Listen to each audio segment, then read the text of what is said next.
Antes de dar inicio a la presentación del presente trabajo, quisiera nuevamente presentarnos. Está integrado el presente trabajo por el compañero Ariel Romero, Lijo Velar y quien les habla, Santiago Cardoso.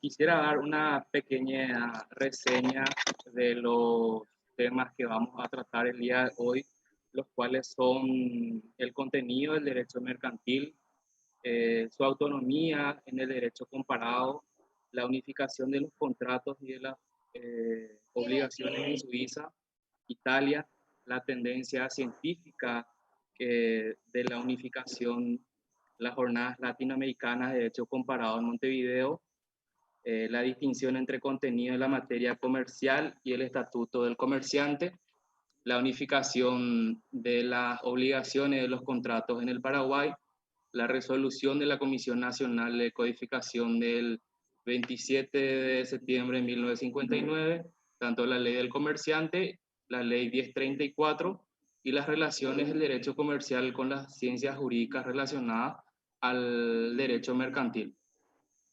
Entonces iniciamos con lo que es el contenido del derecho mercantil y su autonomía con el derecho comparado, en la cual, para dar un poco de énfasis a la clase anterior, ya que todos los temas van relacionados unos con otros, quisiera volver a tocar la cual habíamos desarrollado en la clase anterior, que es la parte del derecho mercantil, ¿verdad? Que existen dos tipos de sistemas que delimitan el derecho mercantil, la cual es el sistema objetivo y el subjetivo, en la cual el sistema objetivo hablamos nosotros más bien del acto del comercio en la cual están relacionados el comerciante y, digamos, el comprador.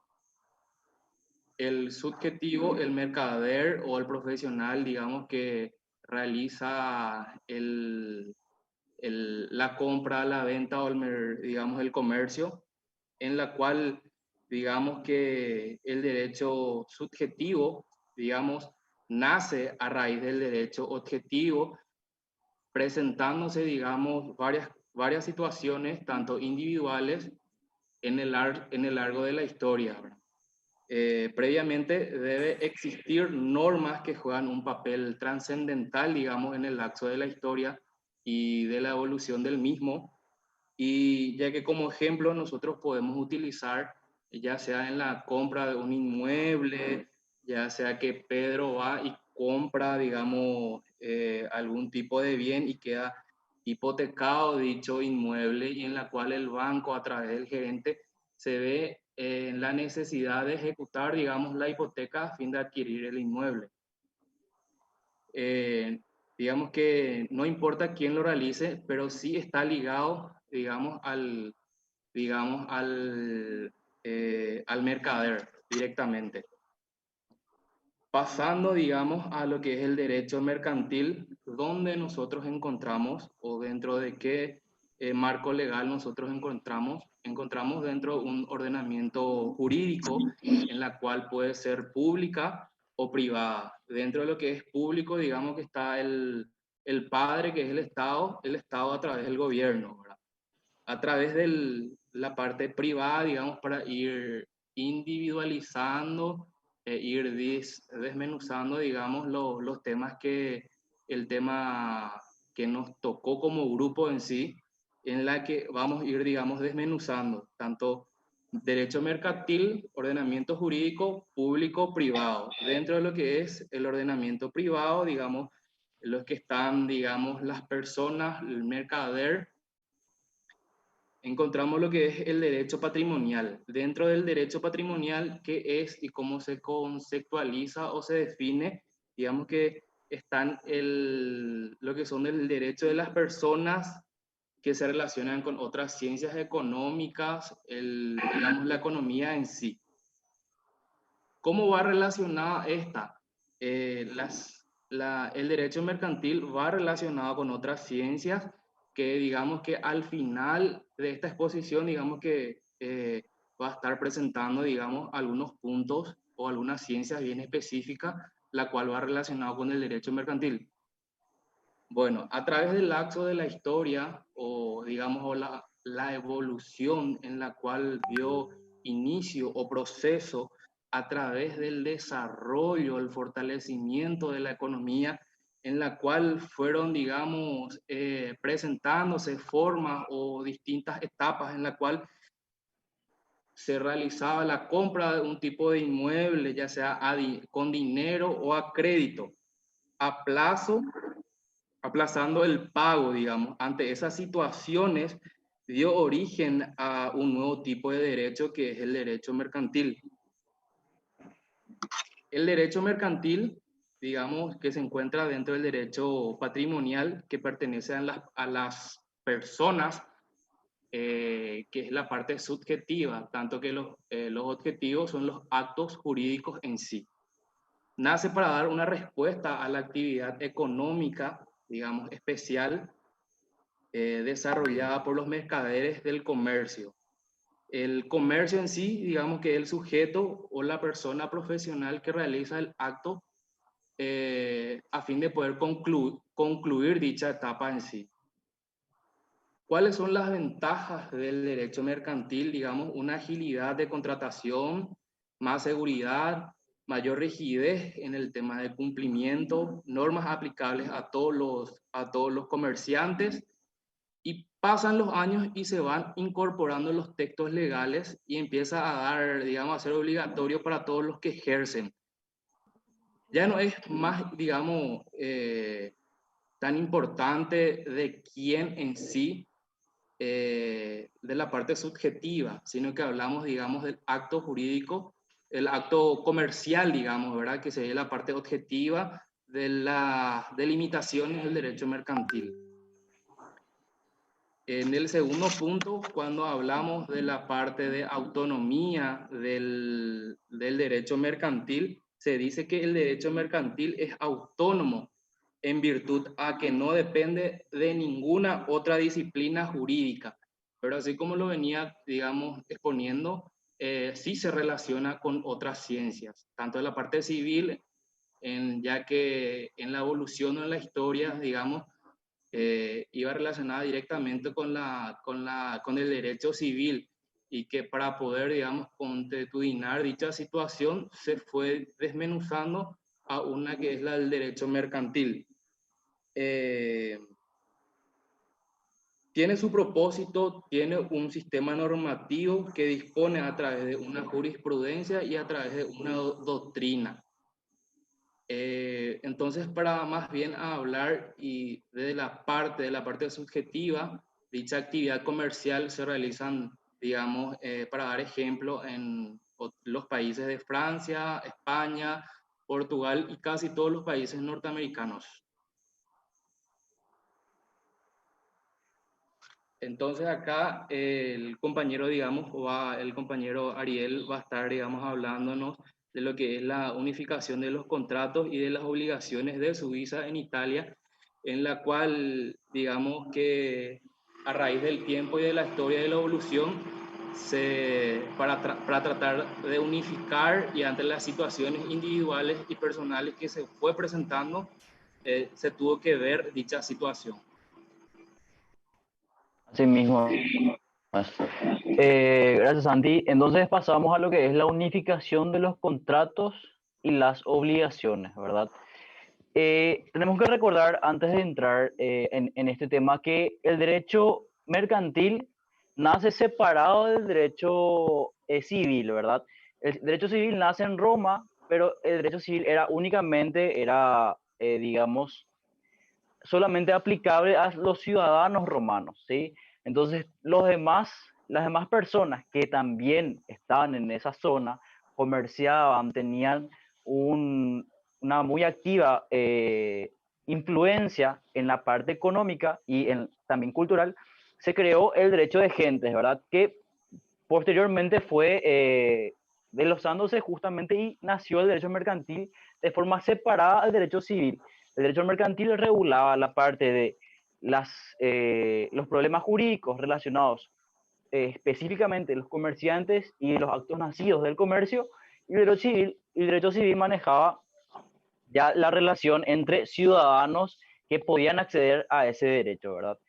Esto es para iniciar. Tenemos que saber entonces que empezaron en hilos separados, ya que el derecho mercantil o el comercio en sí era mucho más dinámico, creaba siempre situaciones diferentes que necesitaban ser resolvidas jurídicamente, mientras que el derecho civil era más estático y menos flexible. Sin embargo, esto en el siglo XX, antes ya se veía viendo, pero en el siglo XX ya se insistió de manera, digamos, doctrinaria y seria en la necesidad de unificar las obligaciones civiles y las obligaciones comerciales, ¿sí? Entonces, esto antes se trataban como si fueran dos materias diferentes, entonces a partir del siglo XX ya se buscaba la unificación entre las obligaciones nacidas del derecho civil y las obligaciones nacidas del derecho comercial. Es por esto, esta parte del nombre, lo que entendemos por el nombre es la unificación de los contratos y de las obligaciones. Habla de los contratos refiriéndose a la parte comercial y las obligaciones refiriéndose también a la parte civil. O sea, los contratos civiles y los contratos comerciales antes se trataban de forma separada, eran dos materias diferentes. En cambio, a partir del siglo XX se busca unir esa doctrina, busca encontrar los fundamentos con el que yo voy a decir que son un mismo tema y que puedo regir con una regla, digamos, más general y no dispersar mucho la legislación. Esto, en Suiza, damos el primer paso en unificar las obligaciones emergentes, ya tanto sea de la parte comercial como de civil. Y esto se realiza en el Código Federal de las Obligaciones, que es el código en donde se unificó justamente los contratos comerciales y civiles, y primeramente esto sucedió en Suiza. Posteriormente pasamos a lo que fue la unificación en Italia. Tiene particular importancia la unificación en Italia, ya que el Código Civil paraguayo tiene tomamos mucho de lo que es el Código Civil italiano para realizar nuestro Código Civil paraguayo. El Código Civil italiano de 1942 es donde unifica ya la parte civil y la parte comercial.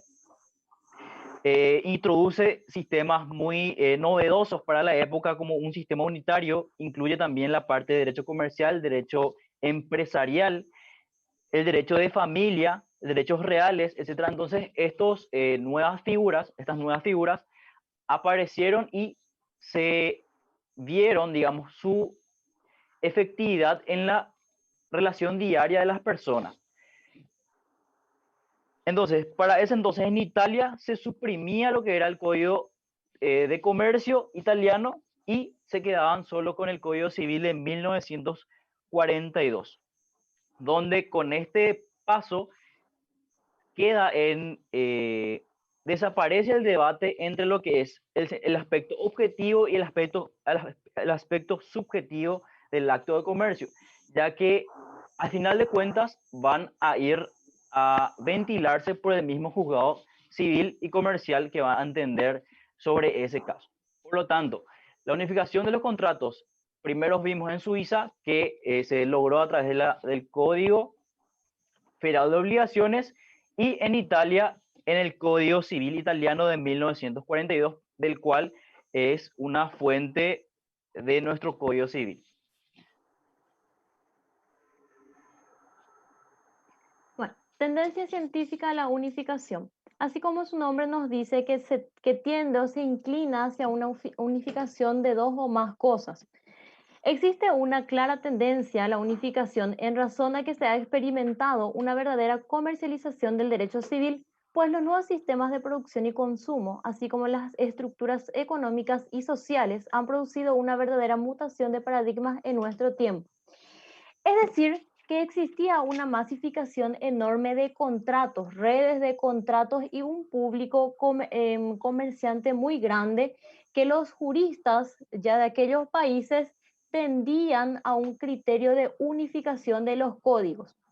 Este criterio de unificación se guiaban o tenían como ejemplo a Suiza e Italia. Este criterio de unificación se llevó a cabo en la jornada franco-latinoamericana de Derecho Comparado que tuvo lugar en Montevideo en 1948, en donde uno de los juristas de nombre Satanovsky se volvió a ratificar en las jornadas para la unificación. Hoy en día, en la actualidad, en varios de los países han logrado la unificación dentro de sus sistemas jurídicos. Y muchos de los países que aún no han logrado la unificación dentro de sus sistemas jurídicos están ahora en estudio de proyectos priorizando la unificación.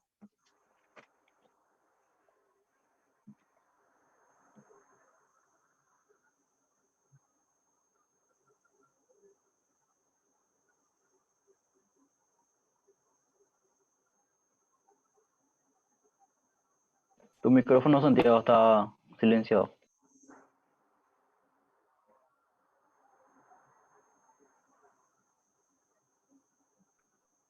Disculpe, ahí está. Bueno, con lo que va relacionado a los temas, van directamente concatenados uno con otro. Primeramente, el compañero Ariel nos estuvo hablando, digamos, de las unificaciones, tanto Italia, Suiza, y la compañera Liz, digamos, estuvo tocando algunos temas de ratificaciones. En la jornada latinoamericana de Derecho Comparado en Montevideo, se tuvieron en cuenta varias observaciones, las normas, los procedimientos y las instituciones que entrarían a regir en aquel entonces. Llamamos de derecho comercial que tiene vigencia en la sociedad contemporánea, que aún sin la unificación legislativa pasa por un proceso. Por otro lado, en la civilización, digamos, rural, como lo indica Ripper, en la cual, digamos, empezaron a implementar dichas situaciones, el comercio entre el sujeto y el subjetivo, más bien mixto. Por otro lado, la civilización moderna, con unos nuevos métodos o nuevos sistemas de producción y consumo, con unas nuevas estructuras sociales y económicas y con un estilo de vida diferente, vienen transformando lo propuesto del problema que estamos examinando. Por otro lado, esa tendencia unificadora se manifestó con fuerza en el primer Congreso Nacional de Derecho Comercial en 1940, en la cual estaba encargado la ponencia de Yadarola, que declaró conveniente la sanción de un código único que incluya las obligaciones civiles y tanto comerciales. En las jornadas franco-latinoamericanas llevadas a cabo en Montevideo en 1948, se mantuvo el mismo criterio en la cual fueron llevadas, y lo señala y volvió a ratificarse dicha situación o dicha ponencia, así como ya lo mencionó la compañera, en las jornadas de la unificación reunidas en la Facultad de Derecho en Buenos Aires el 23 de octubre de 1956. Tanto en el derecho contemporáneo ha llegado a la unificación, además de los países señalados, ya sea Polonia, China, Líbano, Turquía. Y en Francia existió un proyecto de unificar el derecho privado mediante la unificación de obligaciones y de los contratos. Y en Brasil, la revisora presidida por un ilustre presentó un extraordinario proyecto que es el pensamiento unificador del derecho privado, que se proyecta en un código de obligaciones.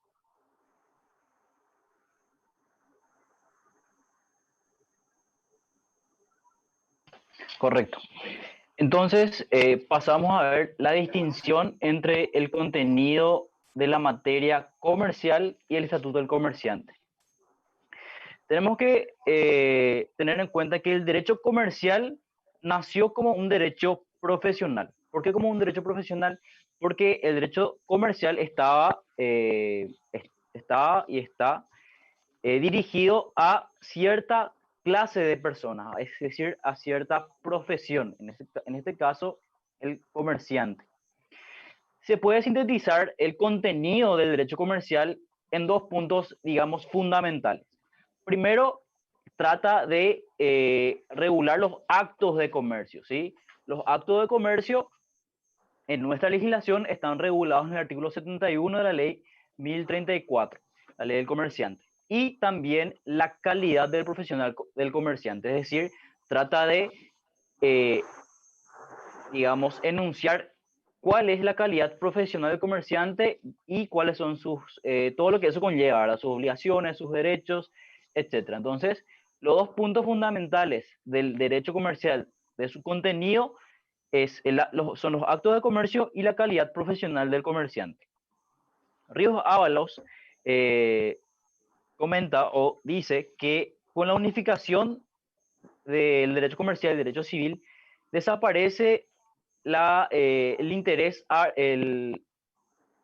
la discusión ardua entre el contenido práctico del derecho mercantil, ya que al final esta discusión no lleva a ninguna, digamos, ningún resultado en la vida cotidiana, digamos. Esto sería porque al final lo que rige es el Código Civil y también con las leyes supletorias como la ley del comerciante, ¿verdad?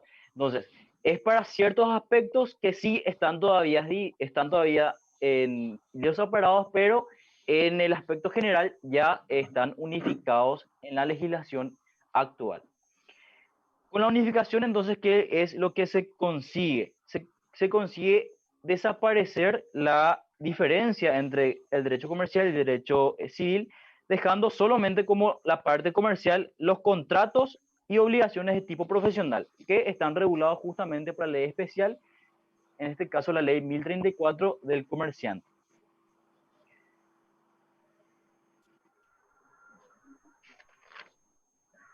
La unificación de las obligaciones y de los contratos en el Paraguay. Bueno, el Código Civil argentino, elaborado por el ilustre cordobés Dalmacio Vélez Sarsfield, fue adoptado por el Paraguay en 1876 y entró en vigencia el 1 de enero de 1877. El Código Civil paraguayo fue sancionado y promulgado en diciembre de 1985 y entró en vigencia el 1 de enero de 1987, lo que equivale a que 110 años reguló la vida de los paraguayos el Código Civil argentino. Bueno, ¿cuándo se unificó? ¿Cuándo sucedió la unificación de los contratos en el Paraguay? En 1959 y por el decreto número 200 se creó la Comisión Nacional de Codificación y en ese mismo año, el 27 de septiembre de 1959, se dispuso la unificación de los códigos civil y comercial en materia o en ramas de contratos y obligaciones. El Código Civil paraguayo, también en su artículo 2810, derogó expresamente el Código de Comercio, con excepción del libro tercero, que trata sobre los derechos y obligaciones que resultan de la navegación, la ley 1034 del Código del Comerciante y la ley 154 de quiebra.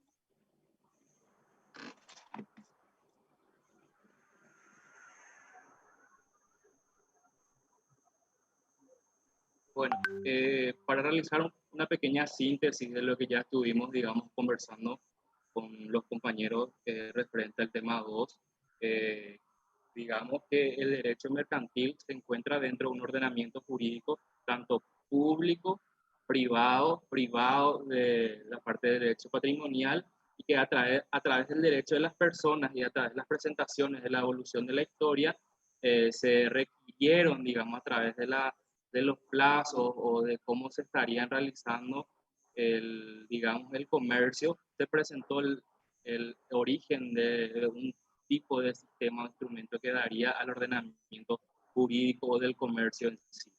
Entonces, con relación a todo esto, se establece a través de la unificación de las obligaciones y de los contratos, se menciona la resolución de la Comisión Nacional de Codificación, que fue en fecha del 27 de septiembre de 1959, en la cual se trataron el tema de la unificación de las obligaciones y de los contratos. ¿Qué se dispuso en esa codificación, en esa resolución? Se dispuso la unificación de los códigos civil, comercial, la rama de los contratos y las obligaciones. Pero ¿qué se dejó, digamos, fuera de esto? Se dejó fuera el Código Civil, el procedimiento de quiebra, el derecho el derecho de navegación fluvial y área y los derechos de las obligaciones comerciantes que ejercen, digamos, la actividad profesional, que sería la parte subjetiva de la delimitación del derecho mercantil.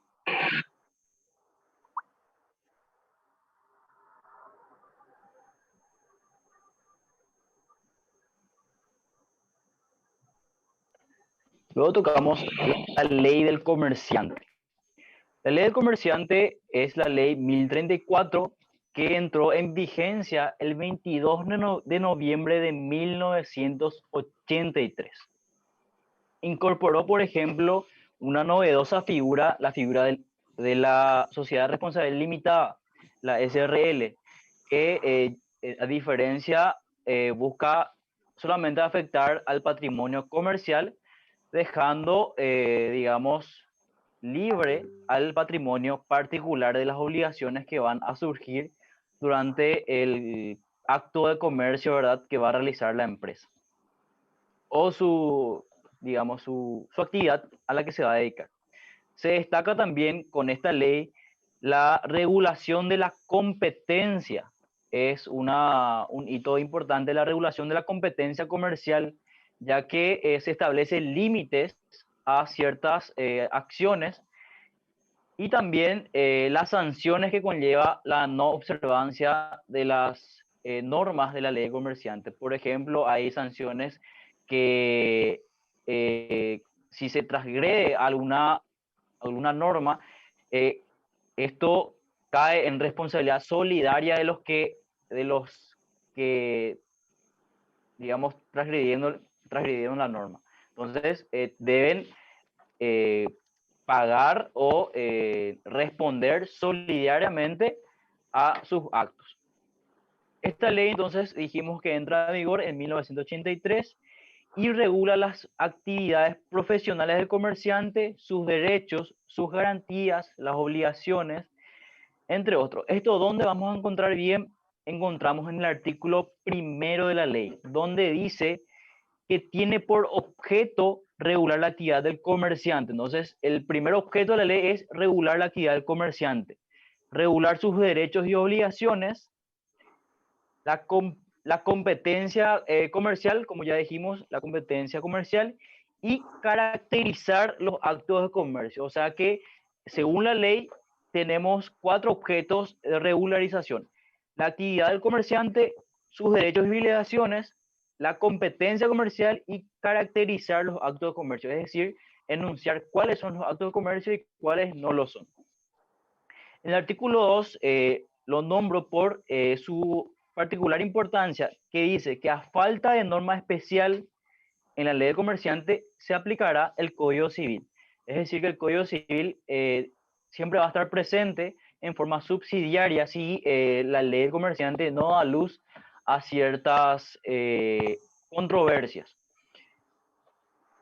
Entonces, sí, ya dijimos que también incorporó la figura de la empresa de responsabilidad limitada y separa lo que es el patrimonio particular del comercial. Pasamos entonces al siguiente punto.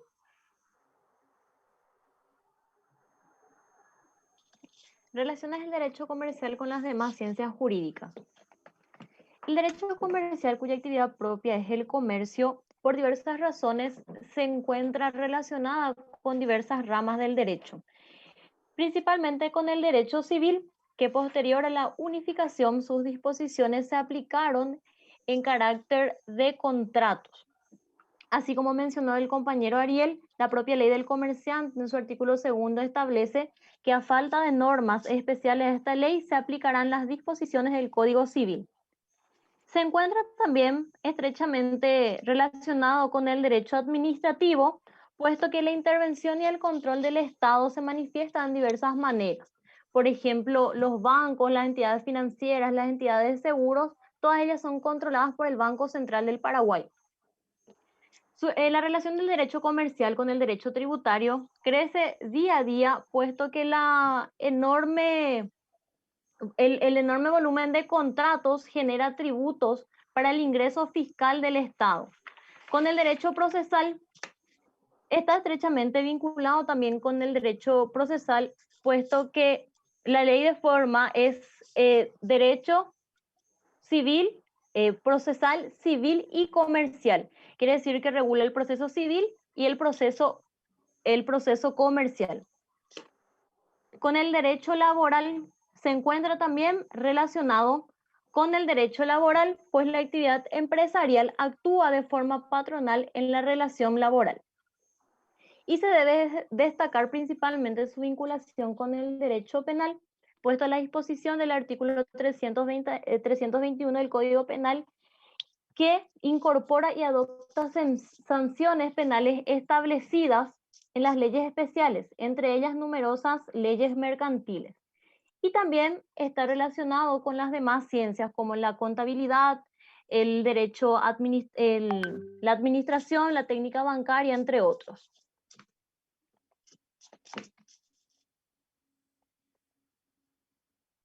Bueno, muchas gracias, profesor. Muchas gracias, compañeros. Las referencias bibliográficas, digamos, utilizadas para elaborar el presente trabajo fue el de Ríos Ábalos Bonifacio y otros, publicado en el año 2009, el Código Civil Paraguayo, la Ley 1034 del comerciante y además del derecho comercial de Jorge Escobar. Estamos prestos para escucharles si tienen alguna inquietud, alguna duda para poder aclararlo. ¿Alguna pregunta de curso para el grupo?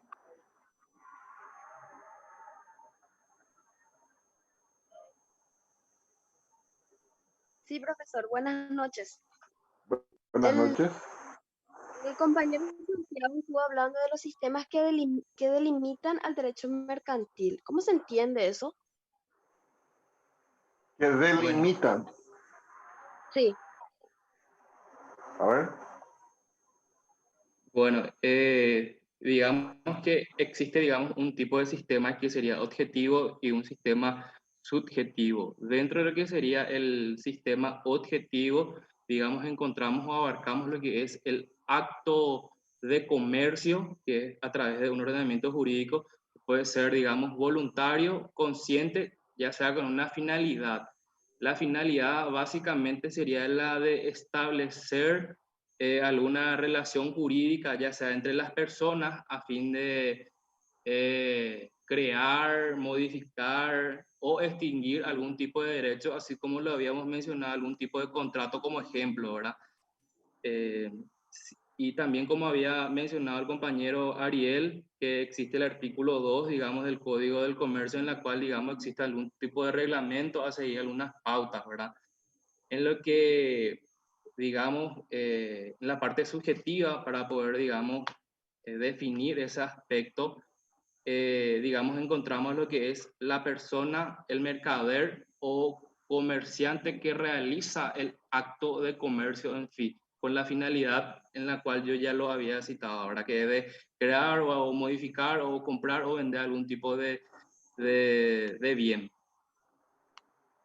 Si puedo añadir algo, Santi, para Sí, claro. que esto es asimismo y se ve en la doctrina del derecho comercial.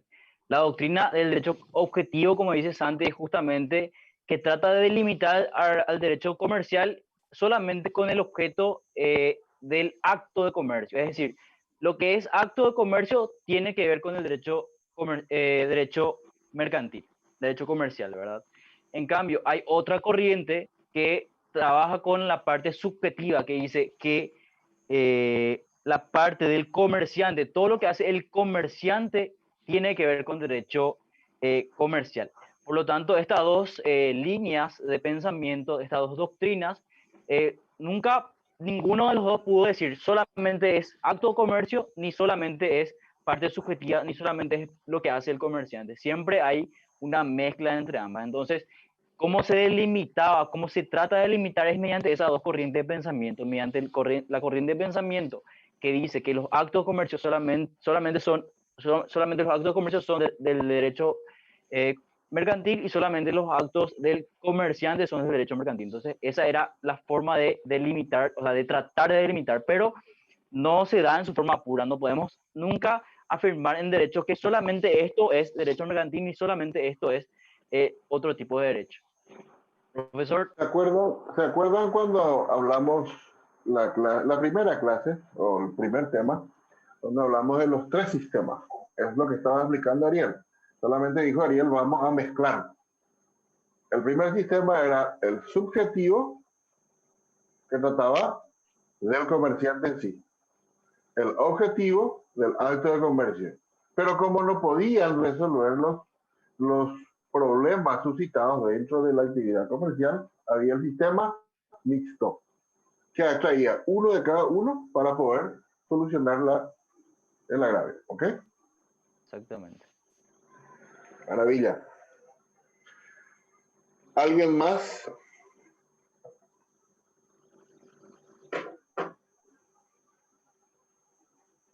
Profe, Señora.